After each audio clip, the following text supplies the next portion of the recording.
뉴스를 보면서 이런 생각 한 번쯤 해 보셨을 겁니다. '환율이 왜 이렇게 계속 오르지? 물가는 또 오른다는데 이건 괜찮은 걸까? 괜히 불안한데 나만 이렇게 느끼는 걸까?' 예전에는 환율이나 금리 이야기가 다른 전문가들이나 이제 투자자들만의 얘기처럼 느껴졌다면 요즘에는 확실히 다르죠. 장 보러 갈 때 체감이 되고, 기름값과 공과금에서 느껴지고, 다른 생활비 전반적인 부분에서 바로 와닿게 됩니다. 문제는 단순히 물가만 올랐다는 게 아니죠. 앞으로 상황이 어떻게 흘러갈지 아무도 확실하게 말을 못 해준다는 점입니다. 그래서 많은 분들이 마음속으로 이런 질문을 하게 되죠. 혹시 큰 경제 위기가 이러다가 오는 건 아닐까? 혹시 제2의 IMF 같은 상황이 오면은 나는 괜찮을까? 오늘 영상을 끝까지 보신다면 만약에 경제 위기가 왔을 때 평범한 개인이 어떻게 그 경제 위기를 대처해야 되는지 이런 것들을 알아가실 수가 있을 것 같아요. 단순히 뜬구름 잡는 얘기가 아니라 현실적으로 우리가 준비할 수 있는 두 가지 방법에 대해서 얘기해 보려고 합니다. 경제 위기가 왔을 때 이때부터의 나의 삶은 그냥 잘 살고 있느냐의 문제가 아니라 이 삶을 계속 살아갈 수 있느냐의 문제로 바뀌게 됩니다. 그래서 경제 상황이 나빠질수록 사람들은 돈이 줄어드는 것보다 돈의 역할이 불확실해지는 것을 더 크게 느끼게 되는데요. 통장에 숫자는 남아있지만 그 돈으로 뭘 할 수 있을지도 확신이 없고, 사람들이 패닉에 빠져가지고 돈을 갑자기 몽땅 빼가는 뱅크런 상태가 벌어질 수도 있고요. 그거에 따라서 사람들은 소비를 점점 안 하게 되고, 그리고 여행도 잘 안 다니게 될 겁니다. 환율이 올라가기 때문에 인플레이션이 일어날 수밖에 없고, 그 결과 같은 월급으로 살 수 있는 물건의 개수가 적어지게 되죠. 아무리 열심히 일해도 그 결과가 앞으로의 안정으로 이어질지 확신하기가 어렵게 됩니다. 만약에 경제 위기가 현실화가 되면요, 일자리가 빠르게 줄어들 겁니다. 그리고 기업들도 신규 채용을 점점 줄이게 될 거고요. 이 과정에서 가장 힘든 점은 일자리를 잃는 것도 물론 정말 힘들지만 내가 그다음에 뭐 해 먹고 살지가 관건이죠. 경제 활동이 위축이 되면은 새로운 기회가 생기기가 어렵습니다.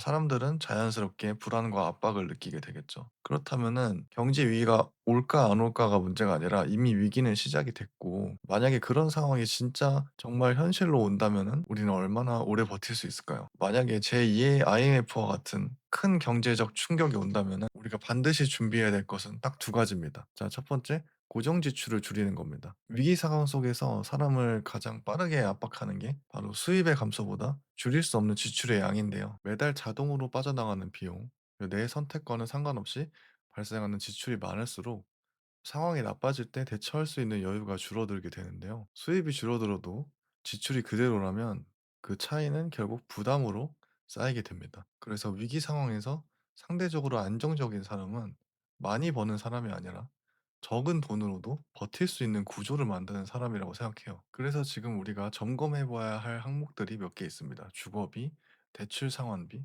차량 유지비, 보험료, 각종 구독 서비스와 고정 결제. 이 가운데서 없어도 당장 생활이 가능한 항목부터 하나씩 줄여보는 것이 필요합니다. 이렇게 고정 지출을 줄여 놓아야 정말 경제 위기가 왔을 때 살아남기 편하기 때문이죠. 자, 두 번째로 반드시 준비해야 될 것은 부업입니다. 부업의 목적은 당장 큰 돈을 벌기 위함이 아닙니다. 부업의 핵심은 수입의 선택지를 하나 더 만들어 두는 것인데요.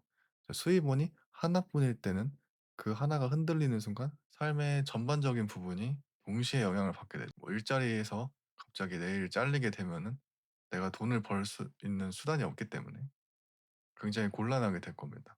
반대로 크지는 않더라도 추가적인 수입원이 하나 있으면은 상황이 어려워질 때 심리적이나 현실적으로 여유가 생기죠. 중요한 거는 규모가 아니라 구조입니다. 내가 당장 내일 회사에서 잘려도 스스로 수입을 만들어낼 수 있는 경험, 그리고 능력, 그리고 그런 흐름들이 존재한다는 사실이 위기 상황에서 큰 힘이 됩니다. 위기 상황에서도 비교적 유지되기 쉬운 부업에는 공통적인 특징이 있는데요. 초기 비용이 크지 않고 혼자서도 가능하면서 특히 온라인 기반 부업으로 병행을 하면서 작지만 꾸준히 이어갈 수 있는 형태로 도전하는 것이 좋습니다. 처음부터 완벽할 필요는 없죠. 지금 당장 큰 수익이 나지 않아도 좋습니다. 중요한 것은 이미 위기가 시작되었다는 사실이고요. 위기가 온 뒤에 준비를 하려면 기회는 점점 줄어들고 경쟁은 늘어날 수밖에 없죠. 선택지는 더 좁아질 수밖에 없습니다. 반대로 미리 시작한 사람은 상황이 바뀌어도 이미 흐름 위에 서 있게 됩니다. 정리해보면 만약 제2의 IMF와 같은 큰 경제적 충격이 온다면은 나의 삶을 지탱해주는 기준은 명확해집니다. 첫 번째, 고정 지출을 줄여서 버틸 시간을 확보한 사람. 두 번째, 부업을 통해서 수입의 선택지를 여러 개 만들어 둔 사람. 이 두 가지를 미리 준비한 사람은 상황이 변해도 방향을 조정할 수가 있고 기회를 기다릴 수가 있습니다. 물론 제2의 IMF가 올지 안 올지는 아무도 단정 지을 수가 없지만요. 고정 지출을 점검하고 부업을 준비해야 되는 선택은 위기가 오든 오지 않든 무조건 해야 되는 일이라고 저는 생각을 해요. 삶을 더 안정적으로 만들기 위함이죠. 이러한 작은 준비가 여러분의 선택권을 지켜줄 수가 있습니다. 도움이 되셨다면 구독과 좋아요 부탁드리고요. 여러분의 삶이 어떤 상황에서도 스스로 안정적으로 잘 흘러갈 수 있기를 기도합니다. 감사합니다.